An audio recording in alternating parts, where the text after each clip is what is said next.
SK바이오팜 22년 상반기 실적을 스루풋 회계로 분석을 해서 진행을 해 보도록 하겠습니다. 매출은 56.2%가 감소했고요. 영업손실 787억 원이 발생했습니다. 그리고 분석 결과 SK바이오팜이 스루풋 회계 손익으로 결산한 거 아닌가 하는 그런 사례가 아닌가 하는 좀 생각이 들어서 좀 소개를 더 좀 자세하게 해볼까 합니다. 만약에 그렇다고 그러면은 대단히 저한테는 아주 고무적인 일이 되겠습니다. 하단에 나와 있는 내용 참조해 주시고요. 내용이 좋았다고 생각하시면 구독, 좋아요 꼭 부탁드리고, 그리고 1.5배속을 보시기 바랍니다. 갑자기 제가 서울대 생협 제조원과의 망령이라는 제목으로 좀 설명을 좀 풀어갈까 하는데요. 학식 인상 근거, 학식이라고 해서 처음에 오해를 했는데 학교 급식의 약자를 학식으로 쓰고 있네요. 이게 유명 유튜버 200 몇만 구독자를 가지고 있는 유명 유튜버인데요. 슈카월드라고. 이분이 서울대 출신이신 모양이에요. 젊으신 분이지만은. 그런데 이제 서울대 생님이 바뀐 학식 원가라는 것을 소개를 했는데, 이제 이 제품이라고 그러니까 이 식사 메뉴별 가격별 메뉴가 있고, 그 다음에 이제 제조 원가를 생협해서 하고 있습니다. 그래서 이런 걸 보면은 제 생각에는 이 식품비를 기준으로 해가지고 좀 비싼 거는 식재료가 많이 들어간다 그런 얘기겠죠. 그래서 인건비하고 경비를 요 비례로 아마 배분을 한 거로 그렇게 됩니다. 그래서 이 다 적자다. 품목별로 가격별대로 다 1,000원 이상 적자다 거의. 그래서 이제 이 맥시멈 7,000원까지 다 1,000원 정도씩 올리는 거로 그렇게 소개가 됐습니다. 그리고 또한 서울대 학교생활협동조합은 서울대 법인과는 다른 법인이라고 소개를 하고 있고요. 법인을 나눠서 학생밥에 대한 책임을 학교본부가 회피하는 것이 말이 되냐라고 말을 좀 조심스럽게 합니다. 왜냐하면 이제 서울대 운영진한테 공격을 받을까봐 우스갯소리도 하면서도 좀 까긴 깐 것 같아요. 그런데 슈카월드도 생각을 제조 원가라는 개념을 그냥 현실을 지배하는 논리라고 생각을 하는 거겠죠.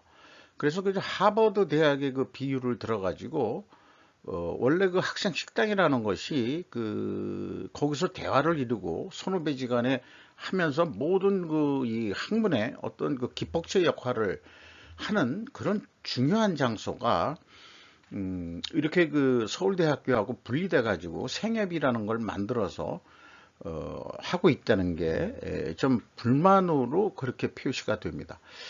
그래서 지금 여기 제조 원가 표를 제가 서울대 출신들이시니까 수학적으로 한번 설명을 해 볼까 합니다. 충분히 이해를 하시겠죠. 이 정도면 중학교 수학 정도라고 저는 생각하는데, 매출액이라는 것은 시그마 I, RI는 시그마 I 가로 열고 P 이 단가 곱하기 수량 가로 닫고 I. I는 제품의 종류입니다. 여기서는 이제 가격대별 음식에 해당하겠죠. 또 원재료를 식재료라고 한다면은 시그마 J P P라고 했습니다. 그 다음에 이것은 시그마 J 가로 열고 이것도 원재료의 단가 곱하기 수량의 합이다. 이렇게 이제 얘기를 할 수 있겠죠. 근데 여기에서 미리 말씀드리지만은 코스트 월드 원가 세계는 200년 이상 된 기만성을 가지고 있다. 그것이 바로 배부 알로케이션이다. 여기 인건비하고 경비를 배분한 거죠. 결국은 그것을 수학적으로 풀어보면은 시그마 i 순이익은 시그마 i 가로 열고 스루풋 빼기 오이다. 운영비용이다. 가로 닫고 i다. i는 제품의 종류다. 요거는 이해될 만 할지 모르겠어요. 전체적으로 볼 때는. 그런데 이거를 원가 회계란 게 뭐냐 그러면은 결국은 시그마 i t 요거 그 시그마 이거죠. 요거를 풀어서 얘기하면은 ITI 빼기 시그마 JOE J 이렇게 풀이를 할 수가 있는 거죠. 이것이 어림셈으로써 그 시그마 I 가로 열고 T 빼기 OE 가로 닫고 I. 근데 그 J는 경비 항목비를 J라고 제가 표시를 했습니다. 그래서 그 어림셈에서 그 J를 I로 대체한 것뿐이 아니다 이거예요. 이게 합리적인 것이냐? 버려야 할 용어 하나는 명백하다. 제품 I로 인한 운영비용인 OE는 존재하지 않는다. 이 존재하지 않는 인건비와 경비를 이렇게 그 알로케이션 배부하는 것이 제조원가라는 거죠. 그래서 제조원가나 제품원가나 뭐 같은 개념으로 봐서 제품원가라는 용어를 폐기해야 된다. 이건 뭐 제가 편주라고 해서 제가 그 얘기하는 게 아니고 골드랩 박사가 그 얘기한 거를 옮겨다가 이제 그 소개를 하는 것입니다. 일반적으로 그 우리나라가 그 이 교육부에서 그 국립이라든지 뭐 이런 데서는 이제 그 이 지원 금액이 있지만 사립대에서는 이제 적자에 빠져서 이제 운영하고 있다는 얘기고 자관 그 이 9월에 그 600원에서 7,700원까지 다양한 그 가격을 만들어서 이 가격을 인상했다 이런 얘기예요. 그래서 이거를 조금 더 좀 풀어서 좀 이해가 돕기로 좀 제가 좀 풀어보겠습니다. 내가 식당을 한다고 가정해보자. 나는 어떻게 음식 메뉴별 판매 가격을 측정하고 일일 손익 및 월간 손익을 계산할 것인가? 물론 스루풋 사고방식으로 생각할 것입니다. 저는 어떤 메뉴를 팔았든 예상 전일 그 싱싱한 식재료를 구매할 것입니다. 어저께 얼마 한 서울대 안에서 모두 생활하시는 분들이 28,000명 정도 뭐 거의 뭐 대기업 수준 이상 매모드한 그 이 어떤 조직이 되겠죠. 거기서 어저께 예를 들어서 뭐 한 100억 원어치가 팔렸다고 한다 그러면은 뭐 100억 원은 너무 많나요? 한 10억 원어치 팔렸다고 한다 그러면은 거기에 들어갔던 식재료비가 얼마 정도라는 것은 알 수 있으니까 이거를 이제 하루 전에 준비해 가지고 그날 새벽에 배송이 되든지 어쨌든 싱싱한 식재료비. 그래서 오늘 매출액은 뭐냐 그러면은 그 매출액 그 빼기 식재료비일 것입니다. 그러면 그게 스루풋인 거고요. 음식 위생을 위해 당일 남은 것은 폐기할 것이다. 그러니까 남은 식재료를 또 내일 쓴다. 뭐 냉장고가 있으니까 그럴 수도 있겠지만은 가능하면은 그 음식물 그 폐기물이 많이 안 나오도록 그렇게 이제 운영을 해야 적자가 안 나는데 그 도움이 될 수 있겠죠. 그래서 그 한 달간 모으면은 그게 이제 월 매출액인데, 그래서 또 월 재료비가 한 달간 모으면 월 재료비가 될 것입니다. 그것이 스루풋입니다. 일일이 아니고 종업원 월 인건비를 여기서 뺍니다. 그리고 식당 임차료 및 사용한 에너지 비용 등 각종 비용을 운영 비용으로 뺍니다. 그리고 그 음식을 만드는 데는 장류 및 양념류 등이 많이 들어가겠죠. 그것은 일일이 재료비로 산출하기가 어렵습니다. 현실적으로. 제가 식당을 한다 그래도 그것은 아마 그 소모품 성격으로 처리를 할 것 같아요. 운영비용 중에서 소모품 계정 정도 만들어 가지고 그것은 떨어나갈 것 같습니다. 만약 자기 건물이라면 감가상각비도 빼야 될 것입니다. 만약에 스루풋 빼기 운영비용은 스루풋이 적자라고 하면 음식 판매 가격을 인상해야 되겠죠. 그 재료비도 안 나오는데 어떻게 아니죠. 이거는 이제 그 손익이죠. 얼만큼 인상할지 그 방법은 무엇일까라고 이제 질문을 던져볼 수 있겠습니다. 극단적으로 짜장면집 사장이 절대 짜장면의 원가를 계산할 이유를 알지 못할 거라고 저는 생각합니다. 짜장면집 사장은 위와 같은 사고 방식으로 계산을 할 거예요.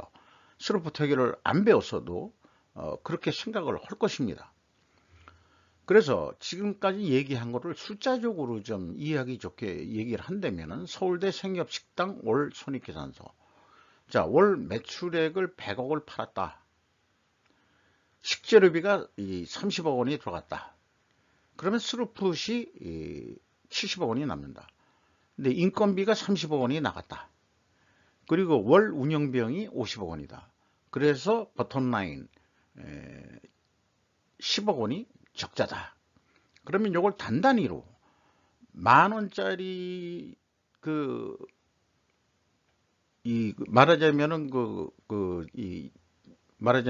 이 음식 이 메뉴가 있는데 10,000원짜리를 팔았는데 식재료비는 3,000원이고 7,000원 스루풋 나오는데 인건비하고 운영비용 합쳐서 빼면은 마이너스 1,000원이다.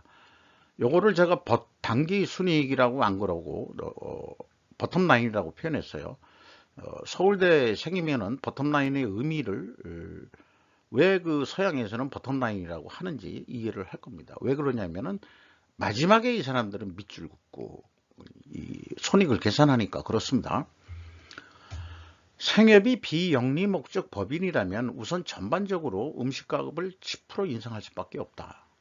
그러니까 이게 이 재료가 나오려고 그러면은 11,000원에 팔아야 되는 거죠. 그러면은 식재료비에다가 인건비하고 운영비용 이게 8,000원에 3,000원 11,000원이니까 1,000원을 올리면 된다. 그러니까 10% 인상을 하면은 손익 분기점은 된다. 이렇게 될 수 있겠죠. 그리고 운영비용에 월 임차료가 있다면 좀 어떻게 서울대하고 협상을 해가지고 생협이 뭐 딴 데가 아니고 우리끼리 이 협동조합 아니냐. 그러니까 무상으로 사용하는 것을 실질적으로도 좀 무상으로 쓰고 있다는 식으로 설명을 하고 있어요. 그래서 이제 일반 시중 음식보다 싸게 할 수 있다. 똑같은 거로. 그리고 이제 식판에 6,000원짜리 백반 그거 했는데 제가 봐서는 좀 너무 부실하게 보이기도 합니다. 이런 내용이 되겠어요. 자, 제가 얘기하고자 하는 목적은 SK바이오팜의 손익계산서를 이와 같은 식으로 생각을 해야 된다는 것을 말씀드리기 위해서였습니다. SK바이오팜은 신약의 연구개발 및 판매 이런 식으로 나와 있는데 원가회계 영업으로 전체적으로 보면은 매출이 56.2% 감소했는데 매출 원가가 무려 120%나 증가를 했습니다. 그럼 매출 총이익이 63%가 감소를 했습니다. 근데 판매 관리비가 1,483억 원이나 돼 가지고 이게 6.1% 증가를 했어요. 그래서 워낙에 판매 관리비가 많이 나가니까 적자가 787억 원이 난 것입니다. 영업이익률도 말씀이 안 되게 93.3%가 영업 손실로 산출이 됩니다. 생산성이 있는 거고요. 매출 감소 원인은 용역 매출액의 대폭적인 감소이다. 이렇게 이제 마지막에 정리를 했는데 그래서 회사는 특별하게 이 매출액을 두 개로 나눴습니다. 제품 매출액하고 용역 매출액하고. 그래서 제품 매출이익은 매출이익률이 높다고 할 수 있습니다. 물론 2.6% 감소했습니다만은 이번 반기에 적자가 난 오해는 용역 매출액이 전년 동기에는 1,300억이나 있었는데 이게 161억 분이 발생이 안 됐어요. 그리고 매출 비율도 한 거의 68%에서 19%로 한 49%가 그 추락을 했습니다. 기타 매출 원가는 또 좀 말하자면은 매출액은 증가했는데 그 이익률은 좀 떨어진 거로 그렇게 돼서 용역 매출액에서 매출 비율이 48.7% 감소를 했고, 그 다음에 기타 매출 이익률은 40.3%가 감소를 한 것으로 그렇게 됩니다. 이걸 가지고 우리가 어떻게 스루풋을 해낼 수 있는 거냐 그러면, 스루풋은 전체적인 관점에서 봅니다. 매출 금액은 뭐 똑같은 거고요. 매출 재료비가 요 금액은 어떻게 나왔는지는 그 다음 장에서 다다음 장에 또 소개를 하도록 하고요. 이게 이제 120%나 크게 증가를 했습니다. 그럼 스루풋이 62.6%나 그 감소를 했죠.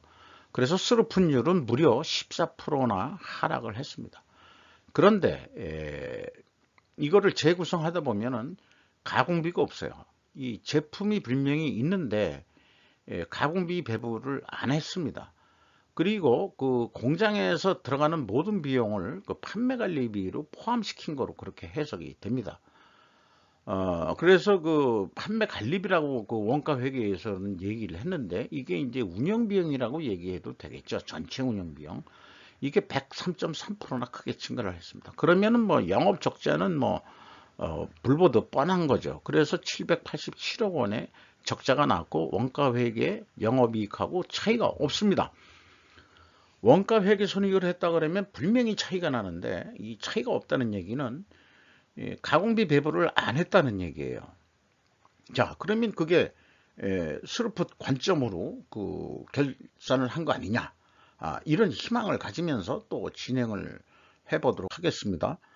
재고자산의 내역에서 제품과 반제품이 85억 원이 증가했는데, 일반적인 원가회계에서는 기초재고 더하기 총제조비용, 총제조비용 한 데다가 기말재고를 빼는 게 이제 매출원가가 나오는데, 이거를 안 했다는 얘기입니다. 반영을 안 했다는 얘기면은 그 아까 그 손익계산서의 그 이 매출 재료비가 매출에 비례하는 매출 재료비를 인식할 수 있는 건지, 그렇게 또 희망을 걸게 됩니다.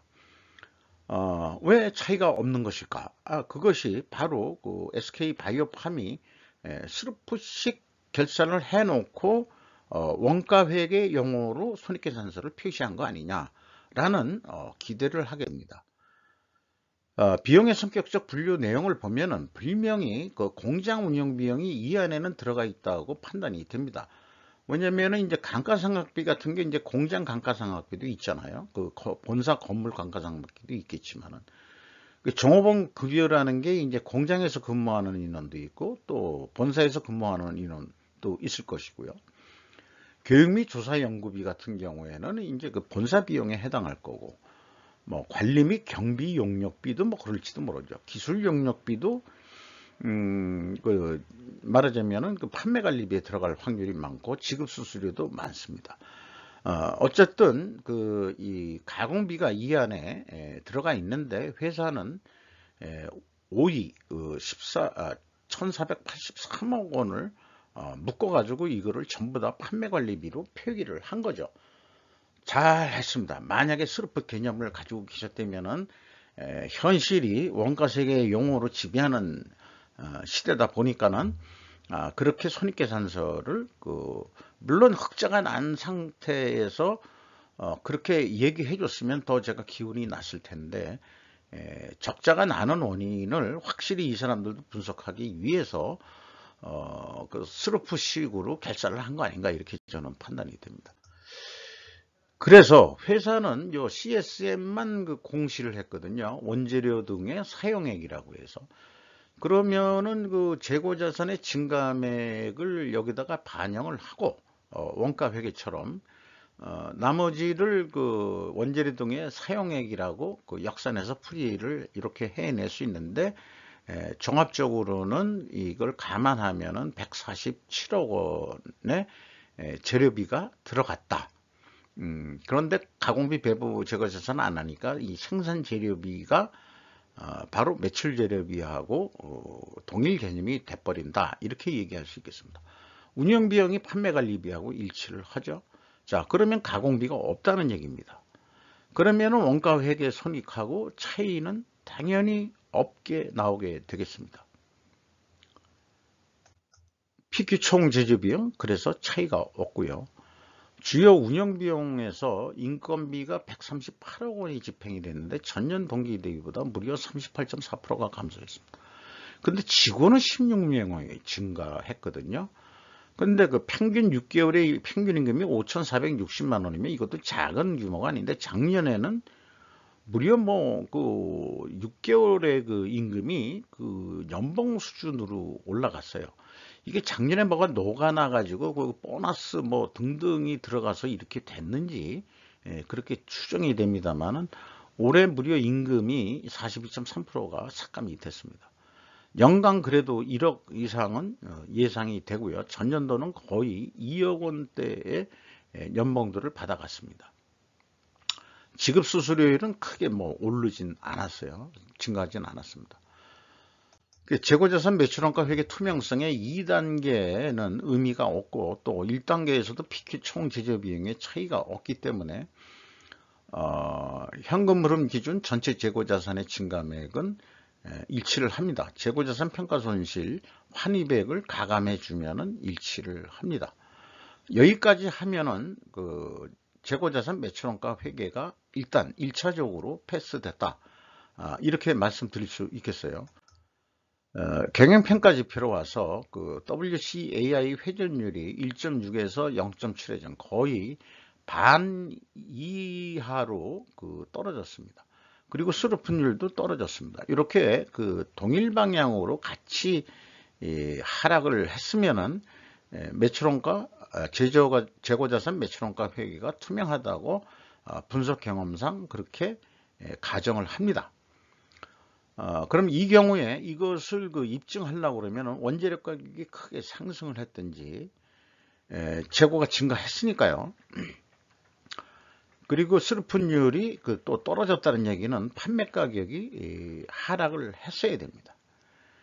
이것을 회사는 입증을 할 수 있는 데이터를 공개해야 되는데 바이오 계통이라든지 뭐 또 삼바는 삼바 말고라도 그 삼성 바이오로직스도 그렇고 그다음에 셀트리온도 그렇고 의약품 쪽에서는 원재료 가격의 추이를 거의 대부분 비공개를 하고 있습니다. 왜냐? 기업 비밀이 성격이라고 저도 생각은 합니다만은 워낙 원재료비는 들어가는 게 없고 거기에 이제 인건비나 여러 가지 시설에 의해서 또 판매 가격이 워낙 높다 보니까 그냥 물장사 같은 그런 게 이제 제약 아니겠느냐 뭐 이런 면에서 공개들을 안 한 것 같아요.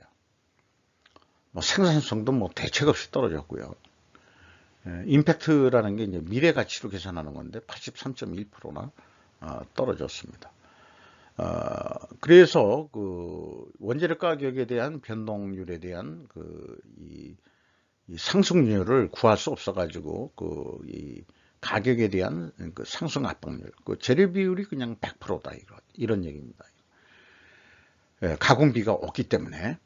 그래서 이거를 입증하기는 어렵습니다. 이게 그 투명하다는 가정을 가격으로 입증하기는 어렵습니다.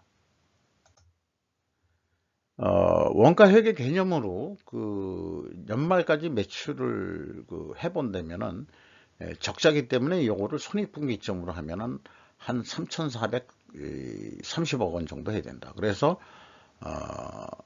내부적으로 3,400억까지 해봐라. 근데 그 재료가 나와야 되는데 그래도 71억 원 정도 이익이 난다. 왜 그러냐? 재고를 늘리면 원가 회계는 이익이 나게 돼 있다는 아주 그 나쁜 그 악마와 같은 그런 산식을 가지고 있는 게 매출원가라고 할 수 있겠습니다. 노력도 안 했는데 이익이 난다. 그런 얘기가 되는 거죠. 그러면 트루프 쪽에서는 어떻게 할 거냐? 손익분기점으로 보면은 프로핏을 그 손익분기점 제로로 놓으면은 슬픈율로 나눠버리면은 이게 바로 그 예상 매출액이 되겠어요. 3,591억 원은 해야 됩니다. 이게 이 정도 돼야 똔똔이 된다는 얘기예요. 수지가 맞는다 이런 얘기죠. 근데 그 실질적으로 아무리 끙끙거려 봐서 좀 시뮬레이션을 해봤지만은 원재료 가격을 15% 인상이 됐다고 가정해서 15% 올려서 그리고 또한 두 가지를 다 했습니다. 매출 재료 비율을 10%로 낮추는 거로 이건 상대적으로 판매 가격을 또 올린다는 얘기죠. 그리고 재료 비율도 올리고 그렇게 되면은 그렇게 함에도 불구하고 견적 가격은 이걸 어떤 납품 단가라고 본다면은 33만 8천 원에 그 제안서를 낼 수 있을 것이다. 그러면 깎는 게 이제 구매 쪽에서는 전문이니까 말하자면은 그 33만 원에 하기로 그렇게 된다 그러면은 적자가 예상이 됩니다. 이것을 어떻게 해서든지 흑자를 만들어 보자 그러면은 말하자면 슬로픈율 90% 확보가 된 상태에서 이 정도 우수리 정도 때 정도라면은 이제 그 슬로픈율은 이 정도 받은 거나 마찬가지다 이렇게 보고 재고 회전율을 그 3.4%만 증근시키는 거로 그래서 1.5회전 1년에 1.5회전이면은 매우 느린 겁니다만 사실은 그러면은 매출액이 한 35만 2,600원 정도로 그 효과가 날 것이다. 그러면 한 2,000원 정도 이익이 난다. 이렇게 볼 수 있겠어요. 100만 원 단위로 환원해서 다시 얘기하면은 3,526억 원 정도 매출을 일으켜야 영업이익은 한 20억 정도 낼 수 있을 것이다. 그게 상반기에 적자가 787억 원이나 나왔는데 지금 벌써 그 10월 초고요. 그 3분기에도 이제 곧 결산이 나올 겁니다만은 과연 3,500억 이상 할 수 있는지는 제가 봐서는 영 불가능할 것 같기도 하지만은 아까 그 매출 내역을 보면은 제출 매출 있지만 용역 매출이 증가를 한다 그러면은 또 가능성이 있는 여러 가지 방법이 있을 거라고 생각을 합니다. 주가를 보면은 그 크게 떨어졌어요. 그 장부 가격 대비 이게 말하자면은 952%였는데 거꾸로 이 가격이 그 장부 가격이 내려갔기 때문에 그 PBR은 오히려 거꾸로 상승한 것으로 이렇게 됩니다. 그러니까 나머지 이 소개되는 것들은 주가가 팍 내려갔다 그러지만 PBR로 보면은 뭐 그런 것도 아니다 이렇게 좀 볼 수 있겠어요. 그리고 T/P로 저는 그 당기 순이익을 신뢰하지 않기 때문에 시가총액 나누기 T 영업이익으로 하면은 이게 거의 뭐 200%로 추락을 했습니다. SK가 64% 가지고 있고 국민연금공단이 5.8% 지분을 가지고 있고 그 다음에 외국인이 5. 몇 프로인지 기억은 안 납니다만 5% 조금 넘게 가지고 있습니다. 예, 외국 투자기관이 5%가 넘긴 합니다만은 이렇게 그 투자 비율이 적다고 하면은 그렇게 메리트 있는 회사로 인식하고는 있지 않다 이렇게 생각이 듭니다. 다소 길었습니다만은 SK 바이오팜이 스루풋 개념으로 결산을 한 최초의 발견 사례가 아니겠느냐. 이렇게 정리를 하면서 흑자가 나는 회사가 되기를 바라면서 이상 마치도록 하겠습니다. 감사합니다.